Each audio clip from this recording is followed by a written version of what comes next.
wildfire. I raise my white flag in the night. This time I'm gonna make it right. I find my strength up in the stars. Sing hallelujahs in the dark. This is the first time I've ever said yes. Lift the gray skies from my mind. I raise my white flag in the night. Out of the dark into the light.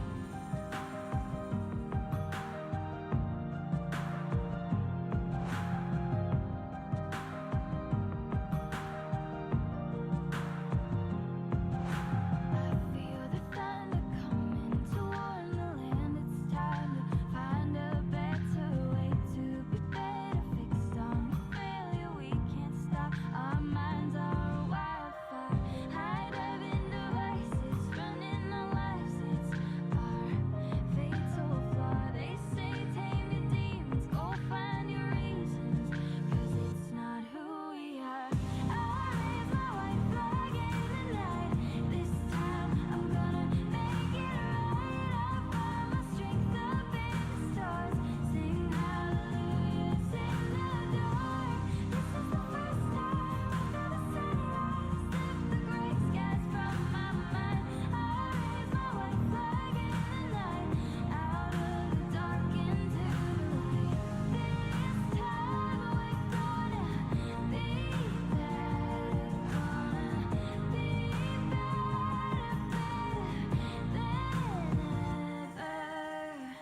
I raise my white flag in the night. This time I'm gonna make it right. I find my strength up in the stars.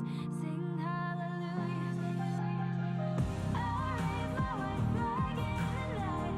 This time I'm gonna make it right. I find my strength up in the stars. Sing hallelujahs in the dark. This is the first time I've ever said yes. Lift the gray skies from my mind. I raise my white flag in the night. Out of the dark into the light.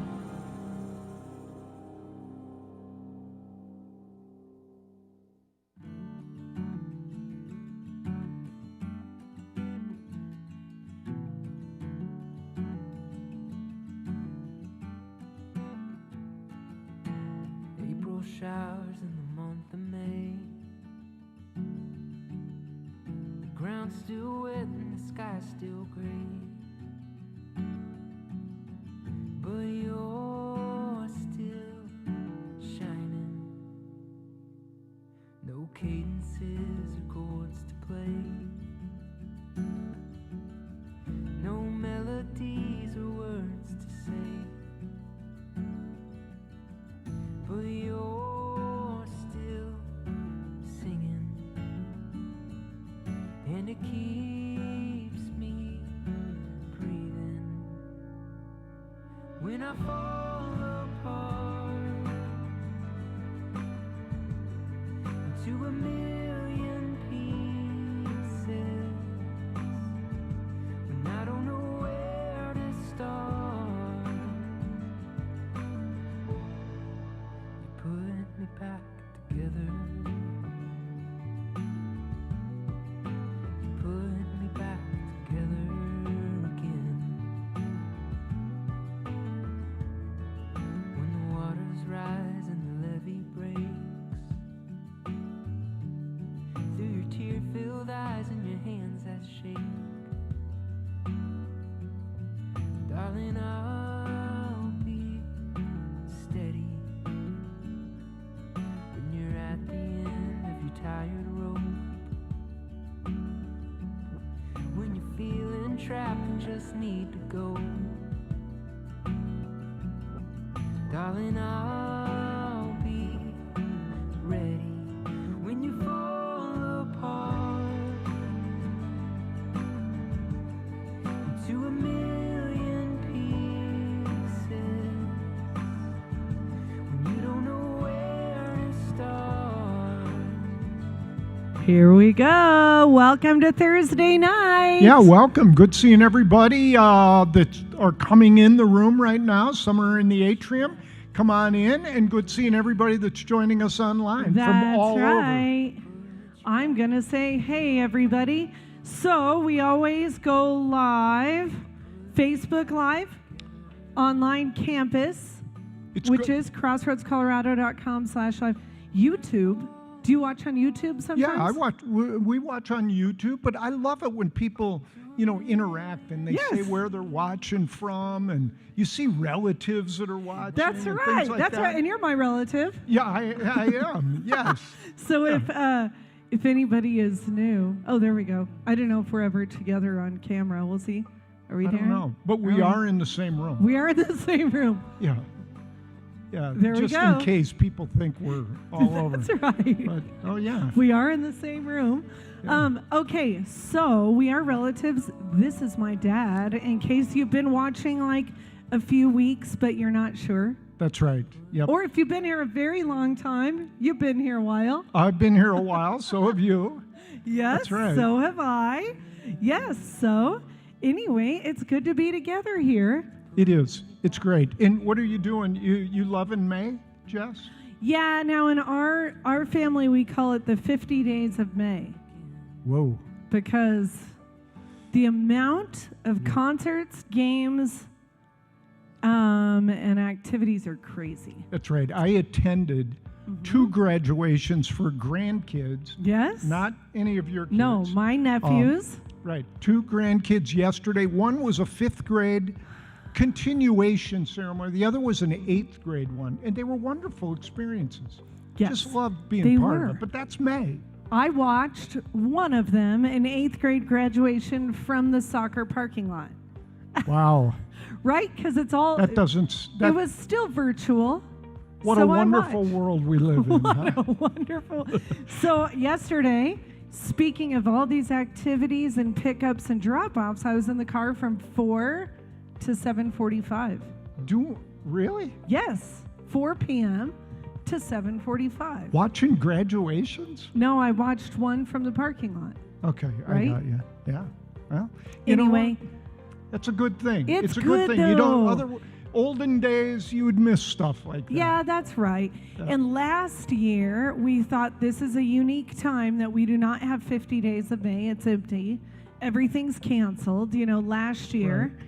In May, so we still are like, this is busy, but we are so glad to have soccer seasons, band camps, all these things. Very exciting.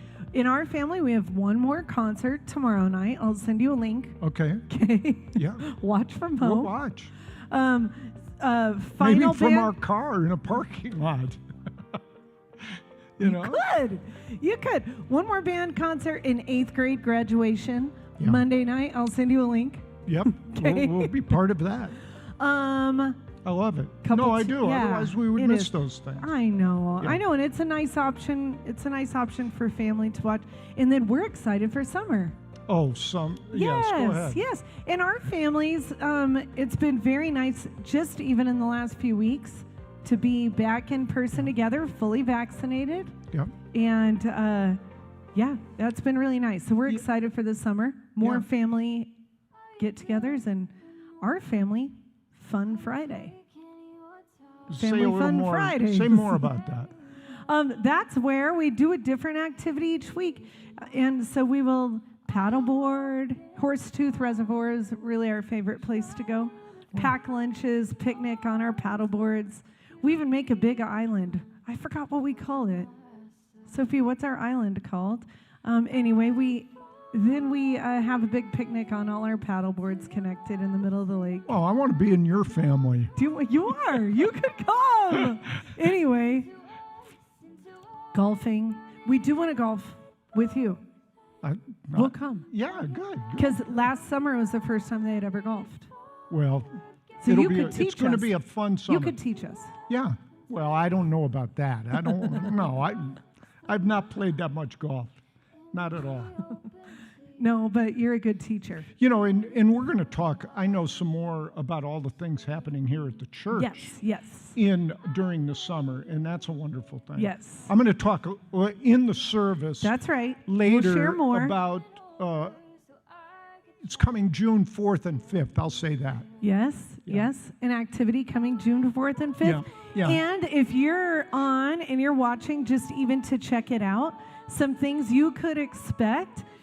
We've got mixed seating in here. You could sit at a table with your coffee, or you could come in, pick a chair out. We have plenty of space to continue distancing, but we are living into vaccinated people are starting to transition into taking masks down. Kids' halls are still masked like they are at school too, That's because right. this is not a vaccinated group. Not all the kids are done with school and that. But even That's right right. here, I mean, we're here with out masks on, and the tables are a little closer together, actually. Yeah, we're starting to hit that shift, and it feels good. Yeah. It does. So we are going to have a great service, and it's going to start in about 1 minute. See you in a little soon. bit.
Welcome to the Weekend Crossroads Network. I'm Wendy. And I'm Ryan. We are beyond excited about all that is happening in the Crossroads Network these days.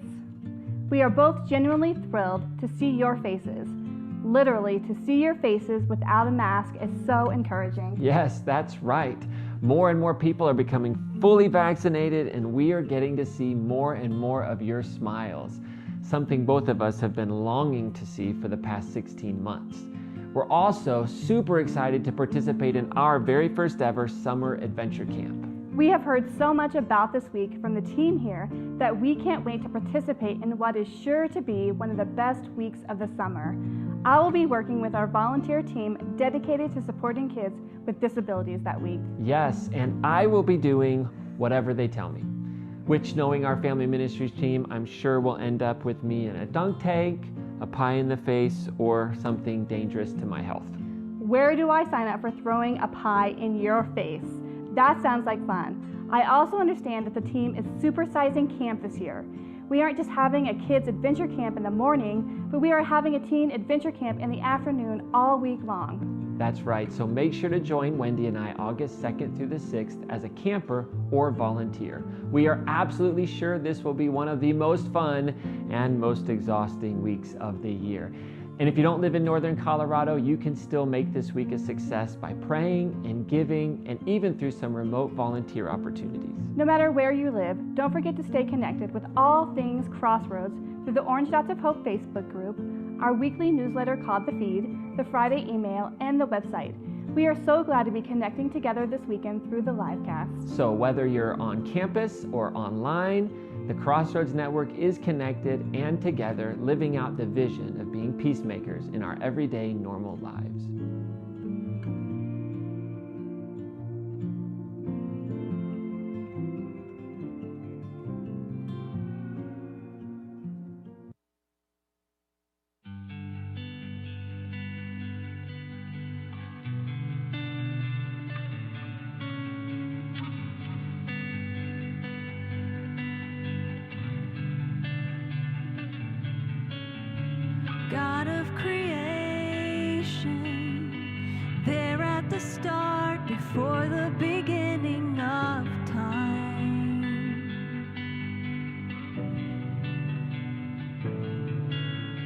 with no point of reference.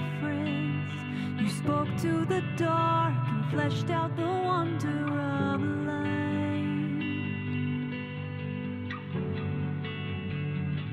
And as you speak, 100 billion galaxies are born. In the vapor of your breath, the planets formed. If the stars were made to worship so alive, I can see your heart in everything you've made. Every burning star, a signal fire of grace. If creation still obeys you, so will I.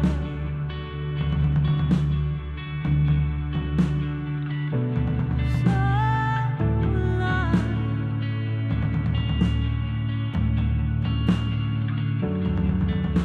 You God of your promise, you don't speak in vain, no syllable empty or void.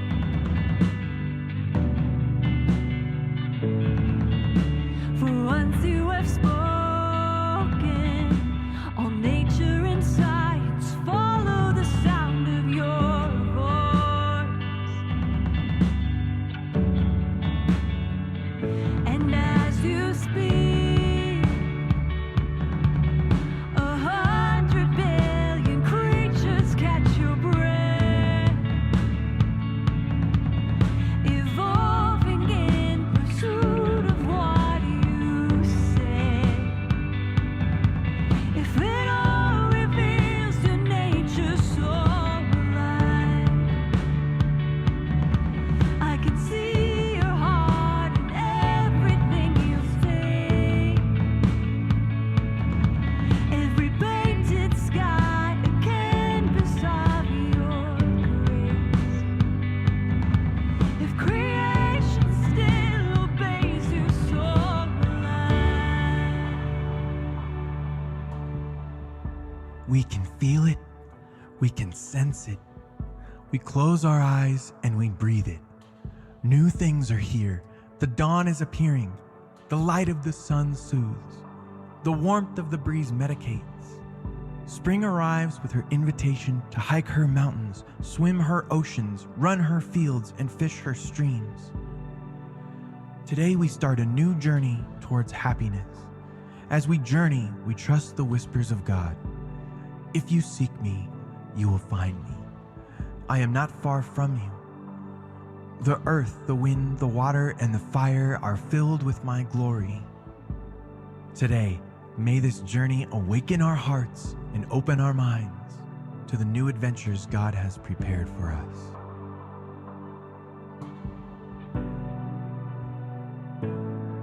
If the stars were made to worship, so will I.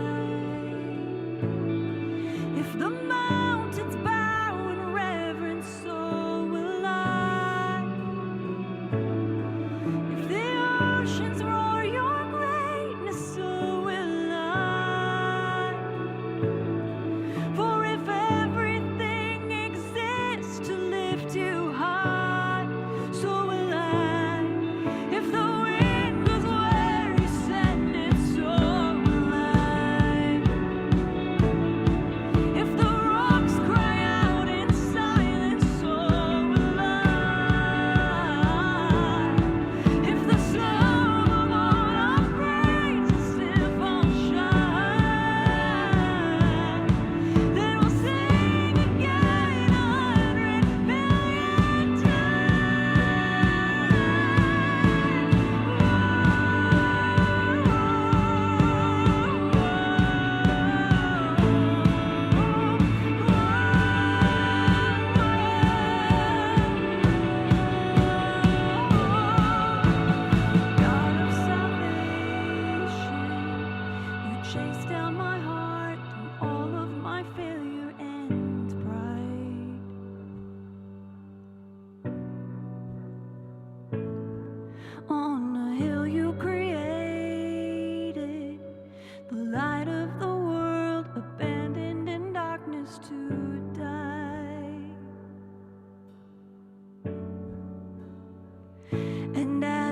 speak.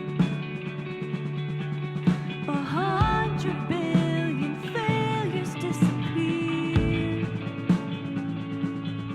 Where you lost your life so I could find it here.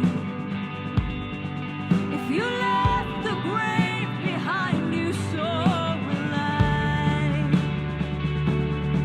I could see your heart in everything you've done. Every part designed in a work of art called love. If you gladly chose surrender, so will I can see your heart 8 billion different ways. Every precious one, a child to die to save. If you gave your life to love them, so will I. Like you would again 100 billion times. But what measure could amount to your desire? You're the one who never leaves the one behind.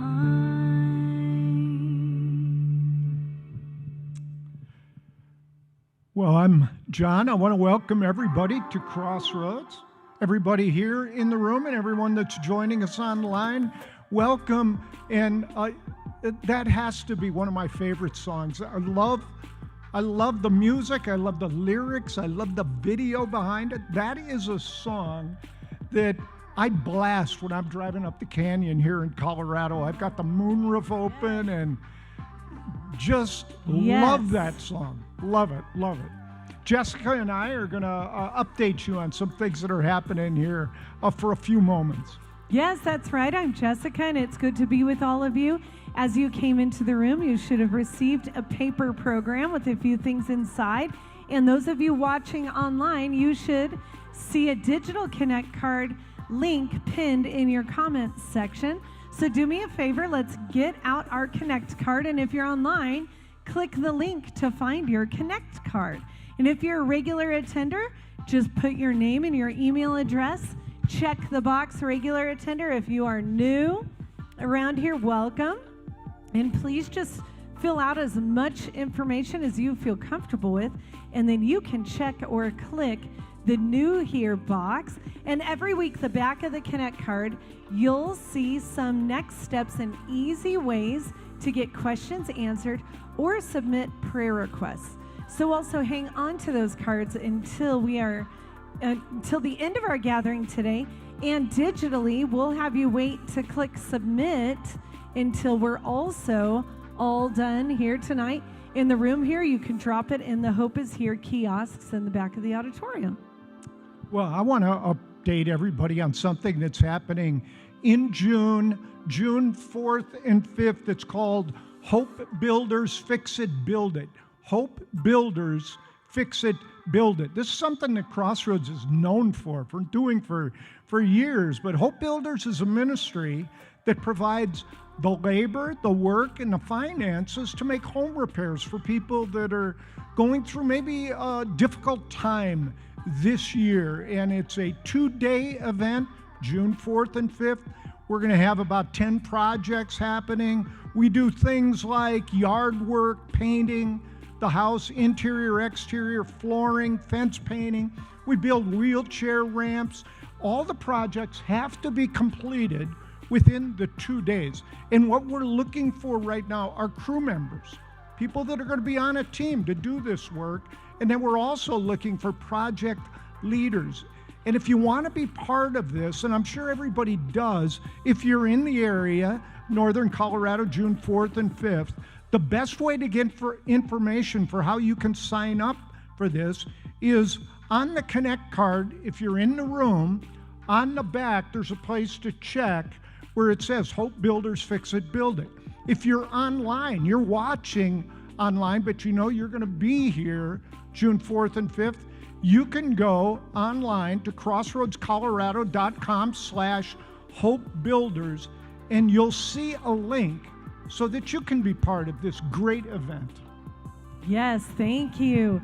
Well, I'm excited for you to hear a story today from a member of our Crossroads family, Carrie Matthews.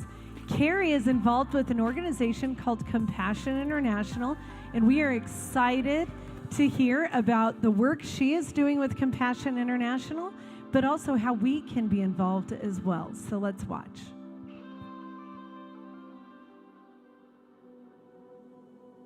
My name is Carrie Matthews. I live here in Loveland. I'm from Wisconsin. I worked for the state of Wisconsin for 32 years. I was an investigator. I worked with the public defender's office as well as investigating licensed people such as doctors, nurses, funeral homes, that type of thing. I was kind of an up and down faith person. When I was real young, my sister got killed. God was right there next to me, and I get the chills. I have a friend, Gary Bierman, who was a member here, and he, I was just chatting with him and saying, I can't find a church I really like, and he said, well, come to Crossroads. And I'll be honest, I walked in from the back and came up, and there was a man with a beard, and he looked at me and said, I think you need a hug.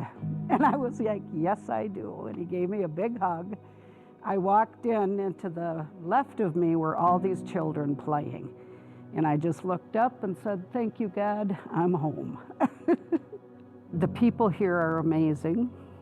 The pastors are wonderful. I truly believe in everything that they say and do here. I just love this church because they do help. They go out into the community, they help. They help with food bank, they help with, they adopted a school, which is amazing. I was at an Amy Grant concert, her Christmas concert, which was amazing, and Compassion was there. So I went down to the tables. They had tables set up all over, and this little girl looked me right in the face because they have pictures of the kids. And I looked at that picture and I'm like, you're coming home with me. So her country has been mushed a lot. They had hurricanes, of course, COVID. So last year they had a hard time getting the kids into school. Compassion makes sure that they get church, school, all their books. They give the family food. The last picture that I got was a picture of her with brand new shoes and rice and flour and fresh eggs. It was just a great feeling to know that her and her family are getting help like that. She's 6, so when I started with her, she was 3, I think, and my refrigerator is plastered with her drawings. She always says she loves me and she loves Jesus, which just puts a smile on my face. I write letters digitally. You can do it on paper if you choose. She writes back digitally, and then I print it off and hang it on my refrigerator. You get photos back. You're able to send photos digitally. One of the most rewarding things is I know that I'm helping her family to eat and to get medical help and clothing and the things that all of us just take for granted. I just feel good when I get pictures of her smiling. She just has got a great smile.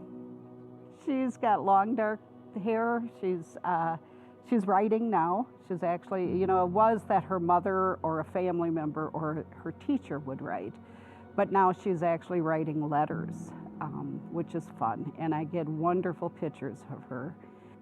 The way Compassion works is you stay with the child for 23 years, and that gets them into a trade. They don't do the 4-year college like we do here, but they teach them trades. You can choose your own child. If you can't find a child on the table, you can go to Compassion International, their website, and you can see pictures and information for kids there. So I'm hoping that all of you would pick a child and help them out, because I'll tell you, your heart just gets bigger and bigger when you get to see how happy and how healthy your child will become. I'm going to have a table set up with pictures of children that you can choose that child. You just fill out a form. You can write a check. You can use a charge card. We can take cash, and then you just sign up, and then Compassion pretty much takes care of everything for you. They'll send you letters. They'll send you more information about your child. And again, you'll be getting letters from your child. And it's $38 a month to sponsor one child, which goes such a long way compared to what we pay $38 for. They get a lot. But I'll be out there, you know, and you can just come talk to me. I'll explain things to you. We have pamphlets you can read. I guess I just have a compassion for compassion. My heart is with them.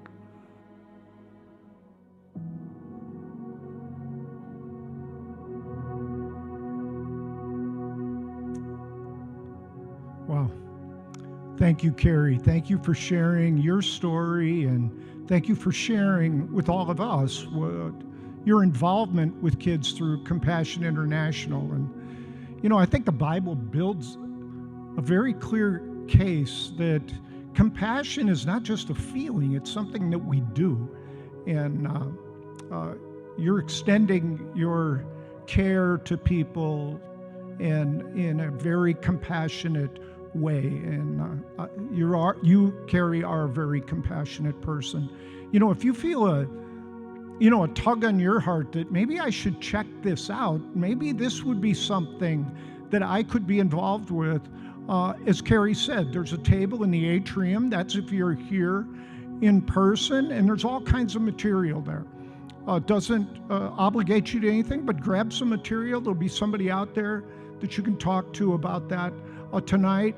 And if you're watching online, again, that Connect card online, there's a place where you could check Compassion International. Somebody will be in touch with you. And also in the room, if you can't stop at the table, if you're going somewhere, on the Connect card on the back, there's a place where you can check Compassion International, and somebody from Crossroads will be in touch with you. So. Yes. And before we continue worshiping together, I want to thank you all for your generosity each week, whether you're giving online, by mail, by Venmo. And if you're here in the room, we have giving envelopes that we drop in those boxes. The Hope is Here boxes on our way out. And if you also need the easiest way to get a link to give, you can also text the word Crossroads to 77977. And your generosity funds a mission that brings hope to so many people here in Northern Colorado and beyond. And Carrie's story was a great snapshot of who we are as a faith community and how your giving matters. Well, again, thanks to everyone for being part of the experience tonight. And now we're going to go on with the service. We got some more wonderful music. And Katie Martinez, Pastor Katie, is going to bring a very inspiring message for us tonight. Thanks for being here.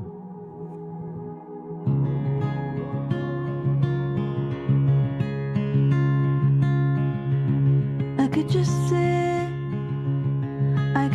sit and wait for all your goodness, hope to feel your presence, and I could just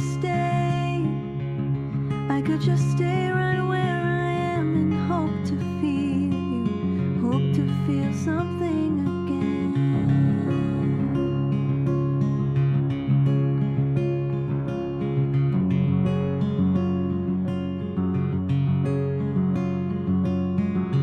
And I could hold on to her. change me from the inside. And I could be safe, oh, I could be safe here in your arms and never leave home. Never let these walls down. But you have called me higher, you have called me deeper, and I'll go where you will lead me, Lord. You have called me higher, you have called me deeper, and I'll go where you will lead me, Lord. Will you lead me? Will you lead me, Lord?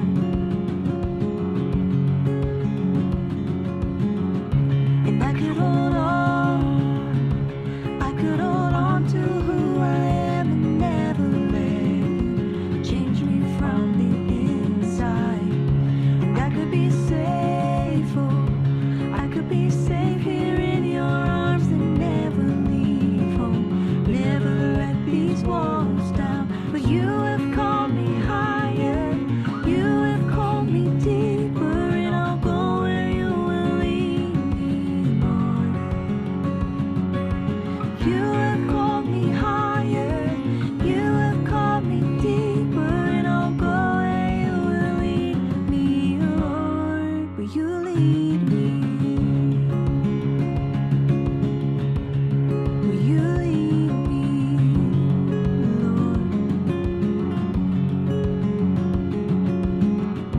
And I will be yours, I will be yours for all my life.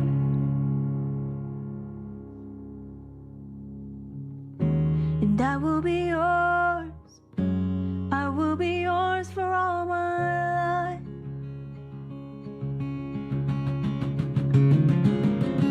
And I will be yours, oh, I will be yours for all my life, so let your mercy. Oh, and I will be yours, Lord, I will be yours for all my life, so let your mercy light the path before me. 'Cause you have called me higher, you have called me deeper, and I'll go where you will lead me, Lord. You have called me higher, you have called me deeper, and I'll go where you will lead me, Lord. 'Cause you have called me higher, and you have called me deeper, and I'll go where you will lead me, Lord. 'Cause you have called me higher, you have called me deeper, and I'll go where you will lead me, Lord. Will you lead me? Will you lead me, Lord? Will you lead me? Will you lead me,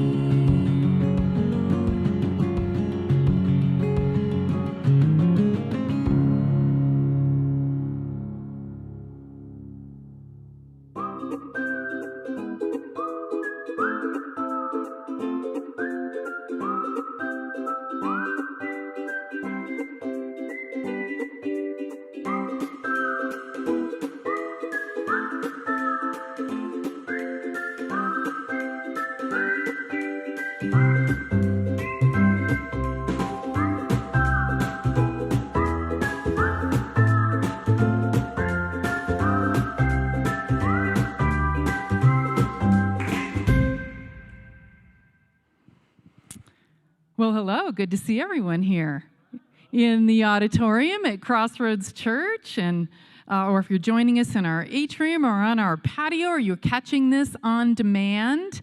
We're starting a series on happiness. Kicked it off last weekend, actually, and I get to bring this second message in the series, which I'm very happy about. I'm very happy to be here teaching in the happiness series. Even though I broke my ankle in 3 places, like I kind of broke my foot off my leg. Yeah, that kind of thing. And had a big old surgery and haven't been here much over the last 6 or 8 weeks. And so I'm especially happy to be here with all of you. And I was very happy last weekend when I heard Ryan give the message, the kickoff message. And I learned that statistically speaking, my chances at being truly happy a year from now, even though I had this accident, are exactly the same as the person who won the lottery on the same day I broke my ankle. Isn't that something? We're talking about spirituality and science and, how all of this goes together and all reinforces one another. But I was thinking, wow, I was laying in the street in New York City waiting for an ambulance. I'm really happy that a year from now I got the same shot at happiness as the person who got engaged that day or won a bunch of money or got into the grad school of their choice. But I don't know if that's really good news for that person, that they only have the same shot at happiness a year from now as I had. But anyway, if that statistic is true, which I think it is, we should be very curious about that. And that's why we're having this series, very curious about it. That we can pursue joy. Ryan said we can pursue joy by building up our psychological immune system. Now, I have to admit that sounds a little bit hard to me.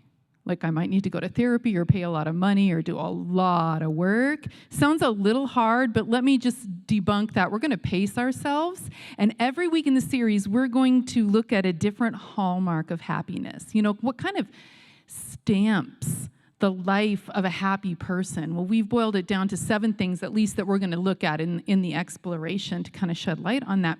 And I want you to know you're already a natural at the first one we're going to talk about this weekend. It's the hallmark of divine connection.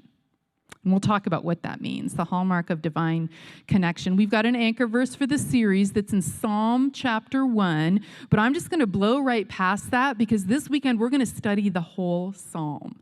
Like if you look at it in your Bible, it's a poem that looks about this long in one column. So, it's not overwhelming. We'll look at the whole thing because it's a lesson in the way of happiness, and it uses this picture of divine connection. So we're going to just dive right in, like we always do every weekend, to some Bible wisdom. This weekend, it's from Psalm number 1. And I'd say the Psalms are a poetry book. They're also a picture book. You see all these portrayals done in pictures. It helps us learn. We see God pictured as a shepherd. The Lord is my shepherd from Psalm 23. God's pictured as a king. You're familiar with that. A rock.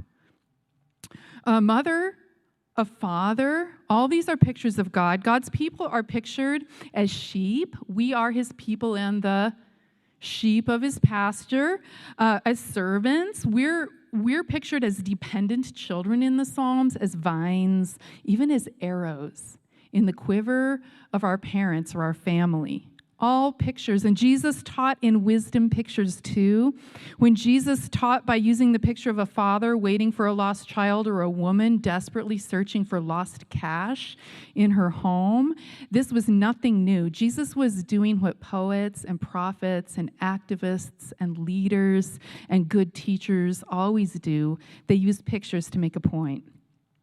And we want to be careful when we study a picture in the Bible, not to project our own meaning into that picture, and to honor the meaning that most likely the poet or the teacher or the wisdom figure had in mind, and to trust that that's inspired by God.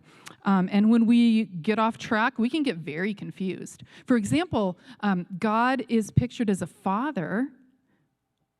Some people would take that picture as instruction that male human beings are superior to female human beings, or that fathers are in charge of mothers, or, something like that. Boy, is that one true, that fathers are in charge of mothers. I like to see that really play out somewhere in the real world, right? So anyway, we take these, I'm thinking of that line in My Big Fat Greek Wedding, where the mother that says, well, the father may be the head of the family, but the mother is the neck, and she moves the head any way she chooses. I threw that in. That's just like a little bit of, sexist stereotype humor, but I just thought I threw that in. Shouldn't do that. But we have this value here to take our Bible interpretation really seriously. So we'll look at this picture in this psalm. So let's dive into that. The subject at hand, we'll begin it with a little Bible quiz. The first picture in the first psalm is a picture of what? The first picture in the first psalm is a picture of what? This is multiple choice. Is it A, a garden, B, a king, C, a fool, or D, a tree? Let's read the psalm, and we'll see. We'll just get right into it. You'll see when the picture comes up, okay? At the top of in my Bible, the heading at the top of Psalm 1 is called The Two Ways. The two ways, and they really are two ways of approaching happiness. So this is what it says. The first word in the psalm is happy. I chose that translation on purpose. Some versions would say, blessed are those. But this one says, happy are those who do not follow the advice of the wicked, or take the path that sinners tread, or sit in the seat of scoffers. But their delight is in the instruction of the Lord, and on his instruction they meditate day and night. They are like trees. There's our picture. And it gets even more colorful. They are like trees planted by streams of water, which yield their fruit in season, and their leaves do not wither. In all they do, they prosper. The wicked are not so happy. They are like chaff that the wind drives away. Therefore the wicked will not stand in the judgment, nor sinners in the congregation of the righteous. For the Lord watches over the way of the righteous, but the way of the wicked will perish. The picture? They are like trees. So I'm going to ask you to call up a picture of a tree in the video screen of your imagination. Maybe you just love trees. We're thinking about what new trees to plant in our yard. So just close your eyes and think about your favorite kind of tree. Is it a sturdy oak or a maple with red and yellow leaves? Or is it an apple tree loaded with blossoms this time of year? Loaded with red fruit in August. Now you've got your tree in your mind. Place it alongside a stream with clear, rushing water. Notice the colors of the tree, the red of fresh, healthy fruit, the brilliant green of the leaves, the white of the foaming stream, the blue of the sky behind the green tree. And then look for a moment at your imaginary tree and think of a word or some words. How would you describe the tree? What's the first word that comes to your mind? What do you see? And if I could read your minds, you can open your eyes now. If I could read your minds or the minds of those who are joining us across the miles, I bet someone had alive in their word list, or sturdy, or productive, or fruitful, bending without breaking. Ooh, I'd like to be like that. I'm thinking of my broken leg here again. Trees, they just, they're so gracious with a storm, and they bend without breaking. And maybe someone had the word beautiful. One of the most cherished songs about the good life. In fact, in the Friday email I sent out last week, I'll put another song in there for your playlist. At the top of the playlist, the happiness playlist that I was thinking of, was Louis Armstrong singing "What a Wonderful World." And the first line of that song, I see trees of green. I see trees of green, and I think to myself, what a wonderful world. Well, this psalm wants us to realize that tree can be a picture of our life. Your tree can be rooted, your life can be rooted and productive and fruitful, flexible, truly alive, and marked by beauty. And that picture is there to plant a question in the reader's mind. And we are the readers in this case. And the question is, how can that be? How can my life be vital and productive and rooted, even beautiful, like that tree?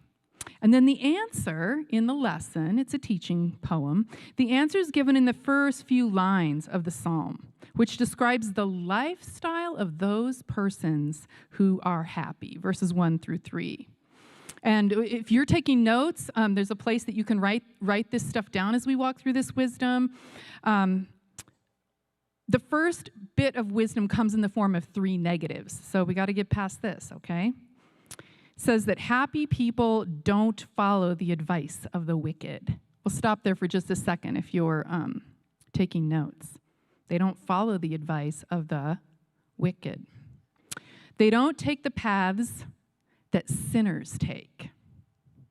They don't walk that way. They're on a different path. And they don't associate, I love this part, with cynics and scoffers. I don't know, in our culture these days, all the verbal brutality out there, it's nice to know that happy people don't associate with negative cynics and scoffers. And throughout Scripture, much instruction is devoted to this kind of thing, to exposing wrong-way tactics of people who pursue success at the expense of others. And in this psalm, the bad guys end up having no place in the halls of influence. If we fast forward into the psalm, we're not going to camp there, but they have no place to stand in the judgment or in the assembly of the righteous. They've got no place where decisions are made or true and lasting direction is given to the history of God's good world. They've got no say. They may seem in charge, they won't be there because they're going to wither on the vine and blow away. Or if you're from, Wyoming, they're a tumbleweed. No, we have them in Colorado. I should not pick on Wyoming. They're a tumbleweed. They're just they're going to be gone. And we have to realize that when we hear that kind of thing in Scripture, these sad outcomes, it's not a statement of divine judgment. It's not so much about what God's going to do to these people. It's more about the predictable and inescapable result of conduct that's against the grain of God's good will for this world. They're warnings. These are teaching stories. And there's compassion here. That's why this psalm is right here. It's a voice of compassion and wisdom. The voice of wisdom, and this is part of the lesson, it's always working with us and coaxing us to strengthen our connection with God. We're talking about that hallmark of happiness, connection. Wisdom is always calling and coaxing us to strengthen your connection with God and make your home in community with godly companions. Come on, take it easy. There's a way to happiness. You don't have to go against the grain. So the psalm is driving at that. Can you recall a childhood friend who was mischievous at best and dangerously naughty at worst? A childhood friend, mischievous, naughty. They knew how to steal. They knew about sex. They lied to their parents. They lied to your parents. You never thought of lying to your parents until this person comes into your life, but now they've got you thinking, and you're tempted to follow their advice, to walk their path. Maybe you never thought about laughing at what the teacher was wearing, or a child with a disability, or betraying your siblings by criticizing them in the halls at school or church and laughing behind their backs with the neighbor kids, but things have changed in your world. And you are friends with a cynical scoffer, and they've introduced you to their not-so-wonderful world. And your way of being happy changes. It changes. The original you instinctually loved and forgave and protected your sister or your brother and asked for help and had a sense of trust. But now you're friends with a cynic. And this is a world that no parent wants their child to inhabit. God doesn't want us to inhabit this world, a world of disconnection from the law of love. And so 3 negatives first. I think we all understand them from personal experience. You get the picture, right? Okay, so then comes the positive, that happy people enjoy a lifestyle of spiritual learning. Happy people. I think happy people are kind of spiritually nerdy. Like, they enjoy that. The Hebrew text says, surely the Torah of the Lord is their delight. And the Torah, the Hebrew Torah, that can mean law. And it's translated that way in most English Bibles, but it's often better translated instruction or teaching. And my Old Testament professor said that's the case here. It's better translated instruction. The psalm says that those people who are truly happy enjoy learning about the nature of God. They kind of nerd out on that. the nature of the universe, healthy community, healthy families. We could say happy people enjoy learning about their own souls. They notice when their souls are happy, and so they're grateful and they sing. When their soul is sad, they might seek spiritual healing, seek mercy, pray for mercy. When a whole segment of the population is hurting and wounded, they might join in lament and stand alongside a persecuted people. Because spiritual learning, it's a natural part of one who is happy. They get it. It also says that happy people meditate on their spiritual learnings, or I said here, spiritual wisdom. Happy people meditate on it. The text says day and night, means habitually at all times. I don't think this is work for these happy people. It comes natural. It's what they do. The word translated meditate is a form of the Hebrew word haga. The same word occurs in a passage from Isaiah. This is kind of interesting. As a lion growls over its prey, and the word growls there is haga. So as a lion over its prey, it's kind of weird. It's kind of weird. So how could the same word mean both growl and spiritual meditation? Well, we must imagine, if we want to understand that, imagine this text as it's read in a traditional Jewish synagogue, even today. I've been in this setting, and this is how it works. The whole congregation stands up and reads Psalm 1. In some places, every week. They read it together, but each person has their own Bible. Each reads the psalm aloud, but they're not in unison. Some read it slowly at their own pace. Some are reading quietly. Some are reading loudly. Almost everyone is swaying or moving as they read. They're getting their bodies involved in this meditation. And now imagine the sound of all of these people reading this psalm in their own voice, at their own pace. Imagine the sound. Haga. Growl, meditate, think about a choir and some of the things that happen in music in a symphony. It's a humming, growling sound. I'd have us try it. I actually have tried to teach on this topic and brought up that illustration and said, let's try it, let's do it, and put it on this. It doesn't work with the normal Americans. No, you do not get the lion growling effect at all. Like maybe in a, really charismatic Pentecostal church where people are used to praying at their own pace out loud with everybody else, it just wouldn't work here. So we're not going to try that. But meditation means to contemplate, focus, ruminate, and yes, aloud sometimes and with enthusiasm with other people. So happy is the person who enjoys spiritual learning, meditates on spiritual wisdom.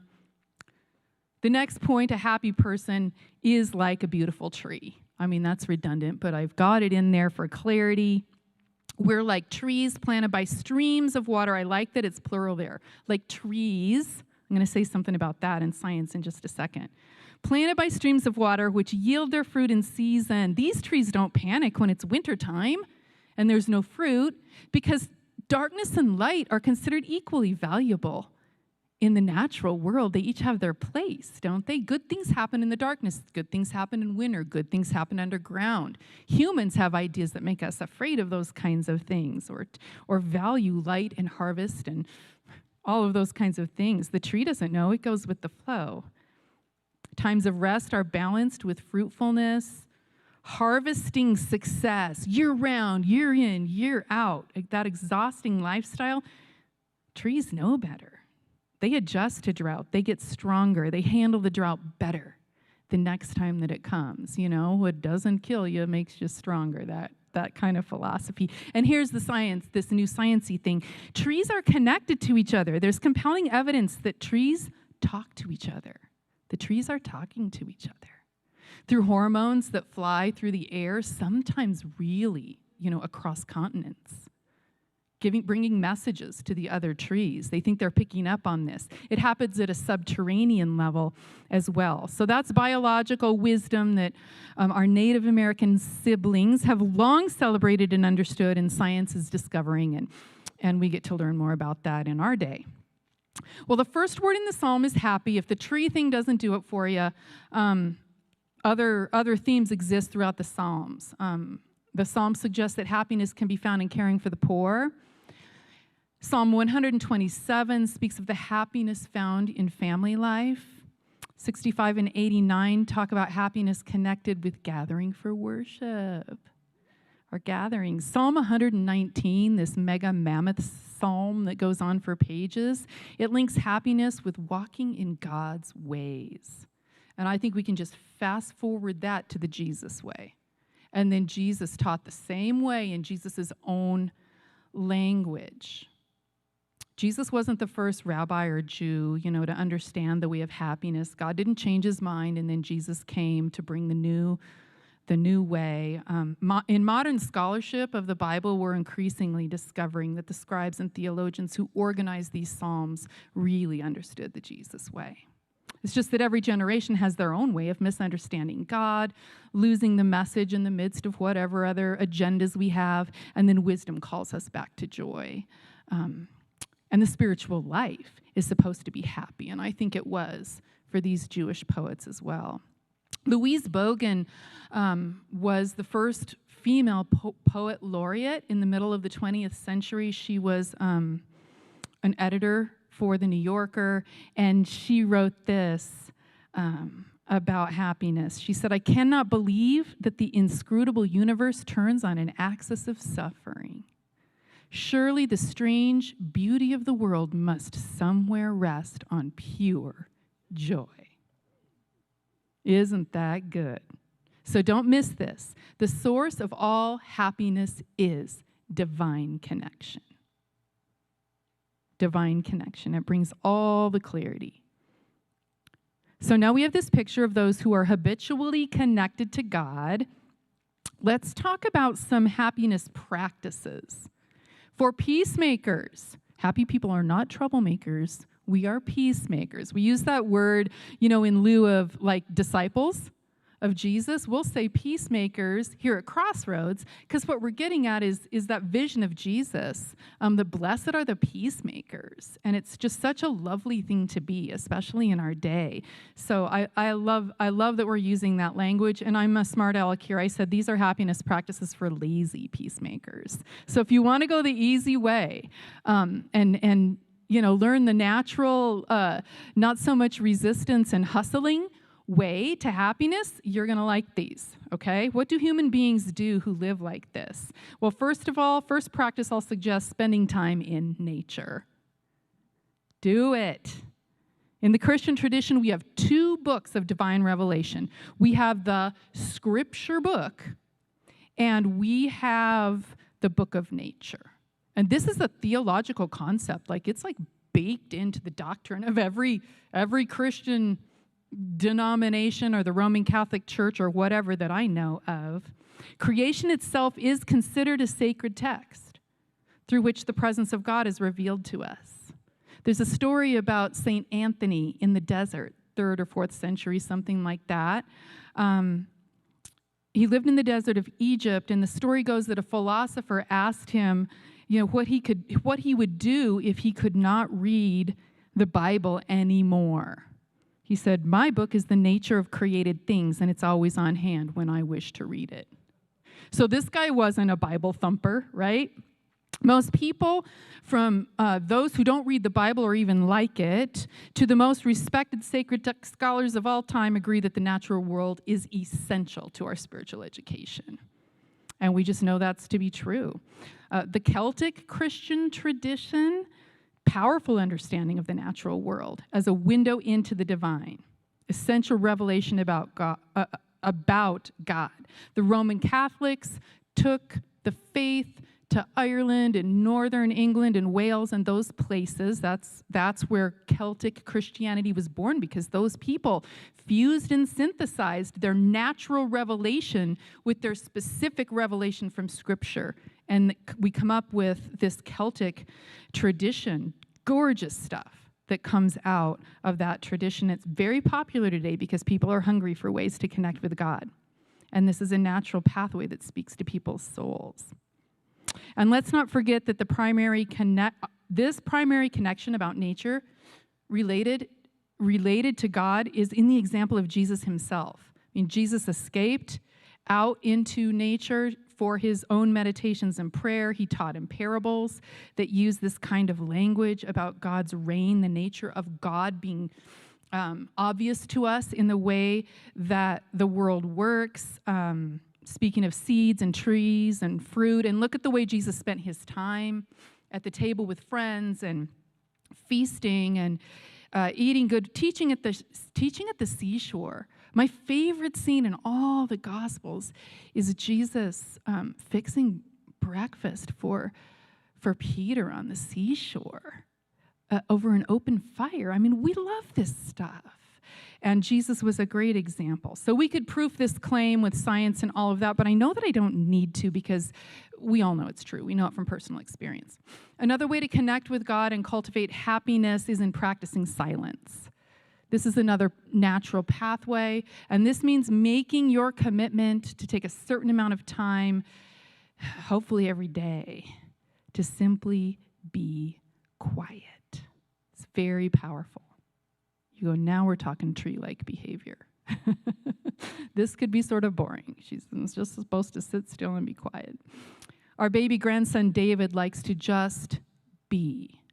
After he wakes up from a good night's sleep, that's when you can hold him in your lap, and he's very quiet and peaceful. He's just being. Right after a nap, he's the same way. And it always reminds me of a psalm, Psalm 131, I think it is, labeled a song of quiet trust, where the poet king says, I set aside matters that are too difficult for me, and I don't think about those things. And when I do so, my soul is like a weaned child with its mother. And so we picture a happy toddler playing solo, right, and alongside of a parent who's running the important business and taking all the responsibility up in here. That's what this silence and quietness is for. So pick a time each day when you will be quiet and you will experience that silence. And what happens when you go into silence is that first your mind will get more turbulent, and then after some time, you'll realize that your egoic mind has become quiet because it has figured out that it can't get your spirit person to argue and debate about anything. You're just not available for that conversation. And so in time, I think the conversation inside of our heads learns this, things quiet down, and when the stillness arrives, we're happy. So silence is a powerful practice, and find a way to do it that's convenient for you. And then the hardest one is meditation. I'm not going to teach about that right now because it's too hard to teach about in a weekend message. It takes a lot of practice. There are tons of methods we could learn and bring into our lives. Most of them take guidance from someone with a little more experience. We got to practice them. They're not natural at first. Meditation is a skill. And like all skills, it's hard before it becomes easy. But we can meditate on scripture or poetry, on jazz. Have you ever been to a jazz club? What do the people at the jazz club do? The guests. I don't know what you call them. They don't talk, right? They meditate on the music. We can meditate on lots of different things. There's a meditation atmosphere if you go to an art museum. But these things take practice. Things like centering prayer or being in meditation for 20 minutes and meditating on your connection with God. These things take some practice. So here's my offer to you. If you want to learn more about that this summer, join us for the summer growth journey. It's called this summer Learning to Pray with Nature. It's one of those 6-week journeys like we did the Lent journey again and again, where we'll have spiritual readings every day, a little starter prayer. You could get it on your phone if you want to. There's a book you can pick up. There's a few copies. Dennis has some copies there if you want it. It's $15, but here's the thing. It's totally worth it. You can get your own on Amazon or your Kindle or whatever. It's called Water, Wind, Earth, and Fire, the Christian Practice of Praying with the Elements. I went through this book last summer. I'm totally hooked on it. I'd love for any of us to do a read-along, over 6 weeks. It's packed with some beautiful Celtic spirituality, all different traditions, Christian traditions. You will like it if you so choose to join us. But the wisdom we are learning today about happiness, we can practice in that summer growth journey. And I'm glad that we're doing this series right now. Psychologists tell us that we are currently in a tsunami of grief coming out of that pandemic. And I recognize that it's a fine line between, working on a healthy spirituality of happiness and what Ryan called toxic optimism last weekend. I was glad he used that phrase, just some kind of manic, everything's okay, let's all be happy. I don't even know if I'd call it a tension there, but those are two very different things. So even if we are in a grief tsunami, I think it's a powerful thing for us to study this healthy spirituality. I saw this in play, these two types of pursuing happiness in the movie Pieces of a Woman. I don't know if anyone else has seen Pieces of a Woman. It's one of the award-winning 2020 films. And after I watched the Golden Globes, I went straight to Netflix. I watched this. It's the story of Martha. And Martha loses her first baby in a heartbreaking home birth. Really tough story. It begins with her at home. She's moving powerfully through the stages of labor with the help of her partner, Sean, and a midwife. And then shortly before the delivery, the midwife realizes that baby's heart rate has dropped dangerously low. There's no time for hospital transfer. But with the coaching of this heroic midwife and with Martha's own will, she rises to the occasion, and this little girl's born in a few powerful pushes, and the baby breathes and cries, and the birthing partners rejoice in this moment of life. But it's only a moment before the child turns blue and the lights go out on this birthing scene. And her baby's died, and Martha starts the long journey of grief. And she's not only coping with her own loss, but she's coping with the people around her telling her how to be. Her relationship with Sean, her partner, disintegrates. She's made to testify in court against the midwife who helped her. She's pressured by her Holocaust survivor mother over burial plans, and the mother has an agenda that feels that Martha's unwilling to pick herself up and move on. So it's very painful to watch her be subjected to this group of people.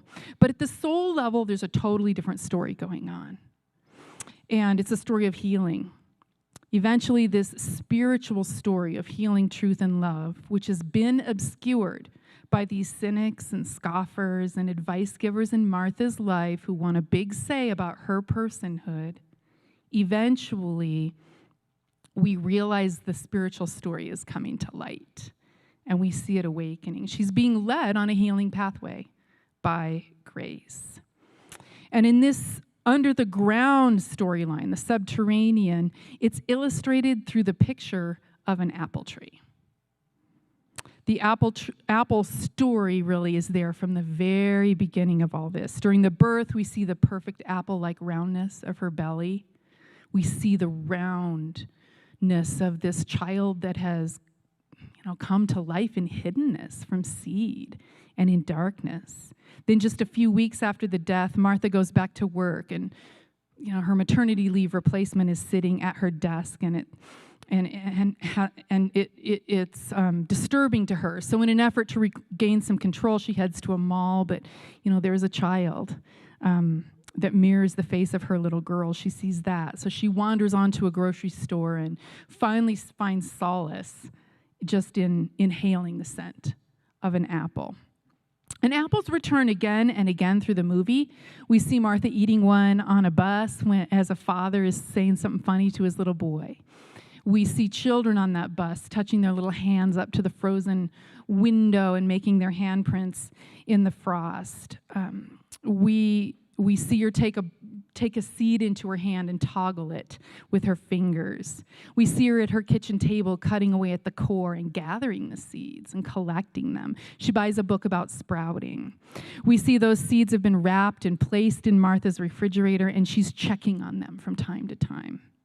And at the trial of the midwife, Martha faces this brutal redirect of a defense attorney who asked her to describe every single thing she could remember about this newborn as she held it for these few moments.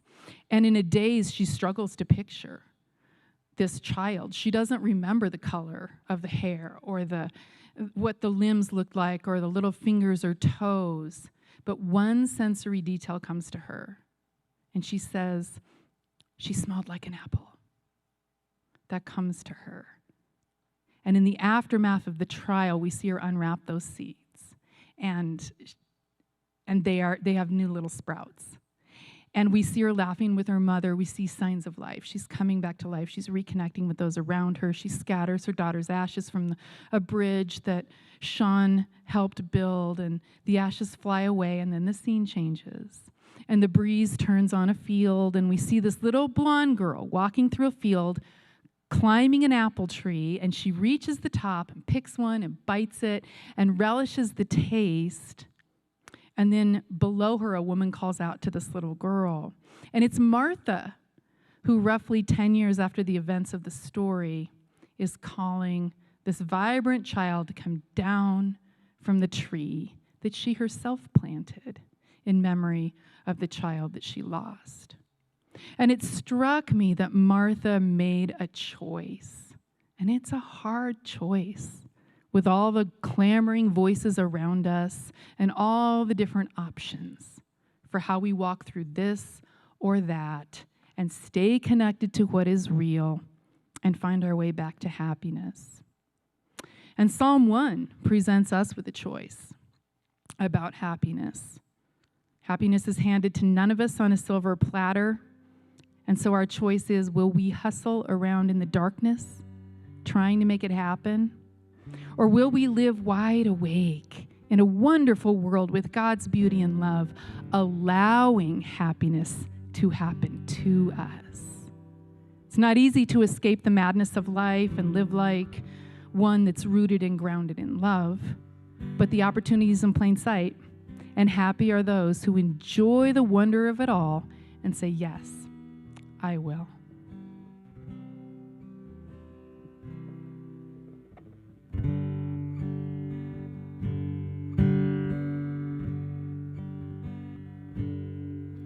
I see trees of green and red roses too.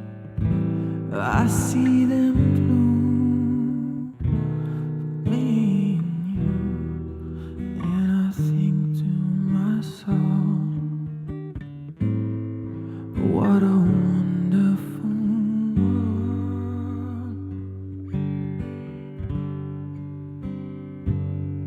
I see skies of blue and clouds of white,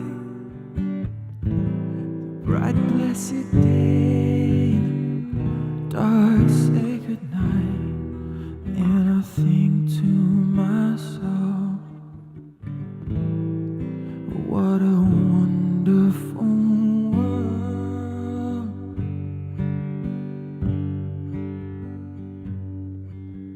The colors of the rainbow, so pretty in the sky, and also on the faces of people passing by. I see friends shaking hands, singing, how do you do? They're really saying, I love you. I hear babies cry, I'll watch them grow. They'll learn much more than I'll ever know. And I think to myself, what a wonderful world.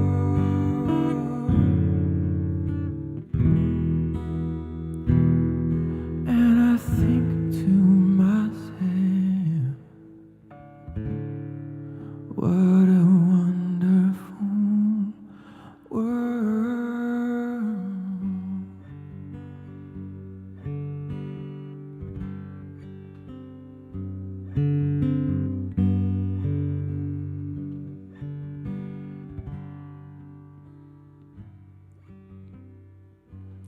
And so What is God inviting you into today? Is it simply to stop hustling for your happiness? Or maybe it's to try out a new happiness practice for peacemakers, one that sounds good to you and easy and life-giving. Or maybe to just sign up for the summer growth journey. Any one of those would be awesome next steps, or maybe you have an idea of your own. It can be a powerful spiritual practice to take note of that. If it helps you to check it on that Connect card, take that as a prayer and a sign of a commitment and just a signal of, yes, I will. And now I want to pray for you. And this prayer is loosely based on the words from the Apostle Paul at the end of the book of Ephesians. Paul says, I pray that God would strengthen you with power through the Spirit within you. May the Spirit of Christ come alive in your heart through faith, even when you're least expecting it. And I pray that you, being rooted and established in your own natural connection to God, would have power together with all God's children to experience the deep, deep love of Jesus and to experience joy in the ordinary moments of your life. Amen. May it be so of all of us. All right, well, go in peace, be peacemakers, never troublemakers. Let that happiness into your life. Don't disrupt it in anyone else's life. Have a great week, and we'll see you back here next time.